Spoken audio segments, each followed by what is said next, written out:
గారికి all the best చెప్తూ మాట్లాడవలసిందిగా రిక్వెస్ట్ చేస్తున్నాము. Very good evening. ఇక్కడికి వచ్చిన గెస్ట్స్ అందరికీ, అలాగే లైవ్లో చూసే తెలుగు సినిమా ప్రేక్షకులకు అందరికీ, వ్యూవర్స్ అందరికీ, అక్కినేని అభిమానులందరికీ నమస్కారం. Firstly I'd like to start by thanking Sandeep Reddy Vanga. Sandeep garu, thank you so much for coming. You are the man of the moment, the man of every moment. And what I feel is that ee Majjikalamlo I have not seen anyone as honest and as original as you. Idi mee cinemale gaadu, I watch a lot of your interviews. And mee interviews chusetappudu ento oka honesty, ento oka transparency kanipistudi. Chaala mandi adi edo viral cheyadaniki, hype create cheyadaniki antaru, but that is pure honesty. Thank you so much for being here, Sandeep Garu. Thank you. And Tandel cinema vishayam koste, firstly Arvind garu ki thank you cheppali. Cinema అయిపోయేసరికి last 2-3 months లో నాకు ఒక కొత్త భయం start అయింది. అంటే నేను next cinema ఎలా సక్సెస్ఫుల్గా ఫినిష్ చేస్తానని. అరవింద్ గారు లేకుండా, వాసు లేకుండా, ఈ టీం అందరు లేకుండా, వాళ్ళంతా ఇన్వాల్వ్ అవుతారు ఒక సినిమాలో, అంత కాంట్రిబ్యూట్ చేస్తారు. ఒక యాక్టర్కి ఒక లిస్ట్ ఉంటుంది, ఎంతోమంది డైరెక్టర్లు ఉంటారు. సరే పలానా డైరెక్టర్లతో పనిచేస్తే మన కెరియర్కి డెఫినెట్లీ బెనిఫిట్ అవుద్దని. కానీ నా లిస్ట్లో ఎప్పుడు గీతా ఆర్ట్స్ అనే పేరు ఎప్పుడు టాప్లో ఉంటుంది. బికాస్ ఏ యాక్టర్ ఈ బ్యానర్లో పనిచేస్తే తప్పకుండా ఒక మంచి రిజల్ట్తో బయటకు వస్తారు. So thank you so much Aravind garu. And Vasu, మన జర్నీ ఎప్పటి నుంచో స్టార్ట్ అయింది. అండ్ ఈ సినిమాలో కూడా ఏదో ఒక రోజు మనం ఈ సినిమా టాపిక్ గురించి మాట్లాడాము. ఒక ఐడియాలా చెప్పారు నాకు, ఒక 10 నిమిషాలు. నేను అప్పుడే చెప్పాను మీకు, వాసు ఈ ఐడియా పూర్తిగా ఫామ్ అయిన తర్వాత ప్లీజ్ నా దగ్గర రండి, నాకు ఎంతో ఇంట్రెస్ట్ ఉంది ఈ టాపిక్ మీద. అండ్ మీరు వచ్చారు. So thank you so much. అదే కాకుండా నేను రియల్ లైఫ్ ఈ తండేల్ రాజు క్యారెక్టర్కి నాకు చాలా పెద్ద గ్యాప్ ఉంటుంది. ఆ ట్రాన్స్ఫర్మేషన్కి మీరు టైం ఇచ్చారు. చందు, నన్ను నమ్మావు, నేను చేస్తానని చెప్పాను, నువ్వు నన్ను నమ్మావు, ఆ టైం ఇచ్చారు, ఎంతో పేషెంట్గా నాతో ట్రావెల్ అయ్యారు. నేను చందు ఇది 3వ సినిమాకి నన్ను ఎంతో బాగా ప్రజెంట్ చేసి, ఇన్ఫ్యాక్ట్ నాకంటే ఎక్కువ తనే ఆలోచిస్తాడు నా గురించి. కొన్నిసార్లు చాలా సెల్ఫిష్గా ఆలోచిస్తాడు నా మంచి కోసం. I'm so grateful to have you Chandu. You are a friend, you are a well wisher, and thank you so much. Pallavi, ఇప్పుడు వరకు మేము వెళ్ళిన ప్రతి ఈవెంట్లో వచ్చిన గెస్ట్స్ అయినా టెక్నీషియన్స్ అయినా అందరూ ఒకటే అంటున్నారు, మేము పల్లవితో కలిసి పని చేయాలి, లేకపోతే మేము పల్లవి ఫ్యాన్స్, లేకపోతే మేము పల్లవితో పని చేయాలనుకున్నాము కానీ ఆపర్చునిటీ మిస్ అయిందని. ఈ మధ్యకాలంలో ఒక ఆర్టిస్ట్కి ఇంత యునానిమస్ అయిన పాజిటివ్ అవుట్లుక్ నేను ఇప్పటి వరకు చూడలేదు. నాకు తెలిసి ఫ్యూచర్లో కూడా చూడను. You deserve every bit of it Pallavi. And I wish you all the best. Thank you for being who you are. Thank you so much. And the true rock star of this film, చెప్పాలి మన DSP గారు. నిజంగా ఒక love స్టోరీకి audio ఎంత ఇంపార్టెంటో మీ అందరికి తెలుసు. అలాంటిది ఈ సినిమాకి బుజ్జితల్లి అనే పాట ఫస్ట్ రిలీజ్ అయినప్పుడు కంప్లీట్గా సినిమా కలరే మార్చేసింది, ఆడియన్స్లోకి బాగా దగ్గరగా తీసుకెళ్ళింది. మీరు చూసారు ఎన్నో రీల్స్, ఎంతమంది పిల్లలు డాన్స్ వేయటం, పాటలు పాడటం, so many performances on Bujjithalli. You took this film close to the hearts way before the release. Thank you so much Devi. Your the true rock star. అదే కాదు, నమో నమ శివాయ పాట జరిగేటప్పుడు దేవి మా రిహర్సల్స్కి వచ్చి ఆయన విజన్ ఏంటి, ఆయన ఎనర్జీ ఇచ్చి మాకు ఎంతో ఎంకరేజ్ చేశారు. Thank you Devi. అలాగే Shyam garu, our DOP, thank you Shyam sir, was really looking forward to work with you and I'm so happy it happened.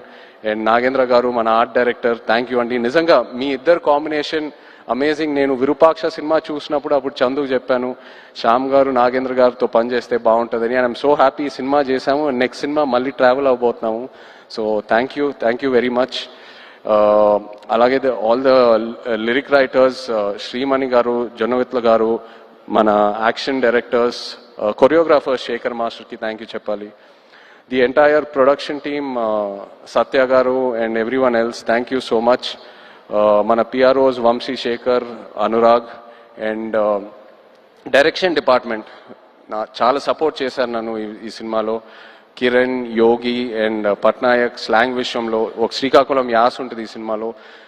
అది that was a very very challenging portion. So ఈ విషయంలో చాలా support చేశారు. Thank you. అలాగే భాను గారు, రియాజ్ ఈ కథ తీసుకొచ్చినందుకు along with Karthik. So thank you all so much. But ఇప్పుడు ద హీరోస్ ఆఫ్ తండేల్ నేను స్టేజ్ మీద పిలుద్దాం అనుకుంటున్నాను. శ్రీకాకుళం నుంచి, మత్స్యలేశం నుంచి వచ్చిన మత్స్యకారులందరినీ కొంచెం వేదిక మీద రావాలని కోరుకుంటున్నాను.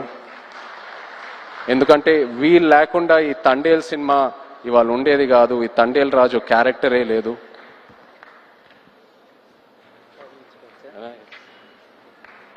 హలో హలో హలో నమస్తే. హలో అండి. హలో హలో రండి రండి. హలో. సో చందు నాకు ఫస్ట్ ఈ కథ ఒక ఐడియాగా చెప్పాడు. ఆబ్వియస్లీ బాగా ఎక్సైట్ అయ్యాను. ఒక యాక్టర్కి Pallavi come come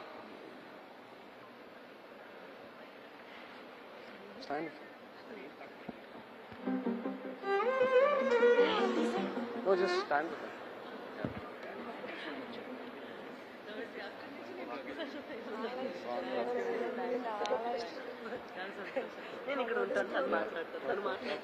so Chandu నాకు ఈ కథ జస్ట్ ఒక ఐడియాగా చెప్పాడు. ఒక డాక్యుమెంటరీ స్టైల్లో ఒక 10 నిమిషాలు. ఆబ్వియస్లీ కథకి ఎక్సైట్ అయ్యాను.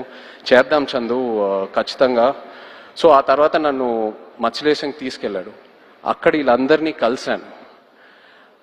వీళ్ళు ఎలా ఉంటారు, వీళ్ళ లైఫ్ ఏంటి, వాళ్ళ ఎక్స్పీరియన్సెస్ ఏంటి, వాళ్ళు ఫేస్ చేసిన ఛాలెంజెస్ ఏంటి, అక్కడ మట్టి వాసన ఏంటి, వాళ్ళు తినే తిండి ఏంటి, అన్నీ తెలుసుకొని అప్పుడు నాకు ఈ తండేల్ రాజు కథకి ఒక క్లారిటీ దొరికింది, ఒక ఐడియా వచ్చింది.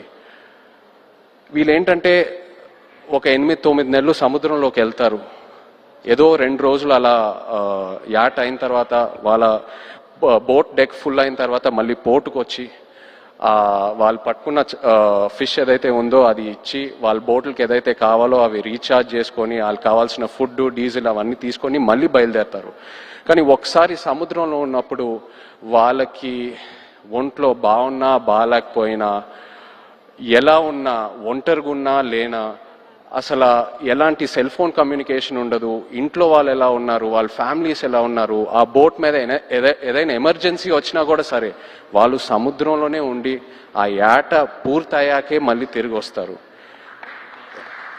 అండ్ ఏంటంటే నేను అక్కడ ఉన్నప్పుడు అడిగాను, మీరు ఒకసారి పాకిస్తాన్లోకి వెళ్ళి ఒక సంవత్సరం పైన అక్కడ ఉండి జైల్లో ఉండి ఎన్నో కష్టాలు చూసి ఎన్నో ఛాలెంజెస్ చూసి బయటకు వచ్చారు కదా, మళ్ళీ ఎందుకు వెళ్తున్నారు యాటకి, వేరే ఏదైనా పని చేసుకోవచ్చు కదా అంటే, లేదు మాకు అదే వచ్చు, మాకు ఆ సముద్రం తప్పితే వేరే ఏది తెలీదు, ఏ కష్టం వచ్చినా సరే మేము చూసుకుంటాము. అండ్ ఇది నాకు డైరెక్ట్గానే కాదు, ఆడోళ్ళ ముందు చెప్పారు. అండ్ వాళ్ళ మొహంలో ఒక భయం కనిపించింది, కానీ ఆ భయం వెనకాల ఎంతో ఒక ఫియర్లెస్ అనే ఒక క్వాలిటీ కనిపించింది. For me this is the true ultimate human emotion. అంటే ఆల్మోస్ట్ ఒక స్పిరిచువాలిటీ, ఒక తపస్లా అనొచ్చు. So these are my real life heroes. వీళ్ళ లేకుండా ఈ తండేల్ సినిమా ఉండేదే కాదు. Thank you so much. మీరు ఎంతో నన్ను ఇన్స్పైర్ చేశారు, మీరెంతో నన్ను మూవ్ చేశారు. ఈ తండేల్ రాజు క్యారెక్టర్లోనే కాదు, but also as a human being మిమ్మల్ని చూశాక ఎంతో నేర్చుకున్నాను. అండ్ ఎంతోమంది అంటూ ఉంటారు ఒక 1.5-2 years ఈ సినిమాలో ట్రావెల్ అవుతూనే ఉన్నానని, బట్ ఇంకో 10 సంవత్సరాలు కూడా వీళ్ళ నుంచి నేను నేర్చుకునే స్టోరీస్, వీళ్ళ నుంచి నేను ఏదైతే ఇన్స్పైర్ అయ్యానో చెప్పాలనుకుంటే చెప్తానే ఉంటాను ఇంకో 10 years కూడా. Thank you so much. ఏదో కొంచెం ట్రై చేశాం తండేల్ సినిమాలో మీ కథలన్నీ బయటికి జనాల్లోకి వెళ్ళాలని, ఇన్స్పైర్ చేద్దామని. ఐ హోప్ మీరందరూ సినిమా చూసి సంతోషం పడతారు. Thank you so much everyone. Feb 7th థియేటర్స్లో దుల్లగొట్టేద్దాం అంతే. Thank you. అన్నా, విత్ యువర్ పర్మిషన్ ఒక మాట చెప్పి ముగిస్తే బాగుంటుంది అనిపిస్తుంది. రాసి పెట్టుకోండి, అక్కినేని లెక్కలు మారబోతున్నాయి. Thank you writer Karthik. And yes, Srikakulam నుంచి వచ్చినటువంటి ఫిషర్మ్యాన్ అందరూ కూడా వాళ్ళ ఫ్యామిలీస్తో పాటు ఈరోజు స్టేజ్ మీద ఉన్నారు. Thank you very much. మీ కథని మీరు కళ్ళారా February 7వ తారీఖున థియేటర్స్లో వీక్షిద్దురు కానీ. Thank you. And Naga Chaitanya గారిని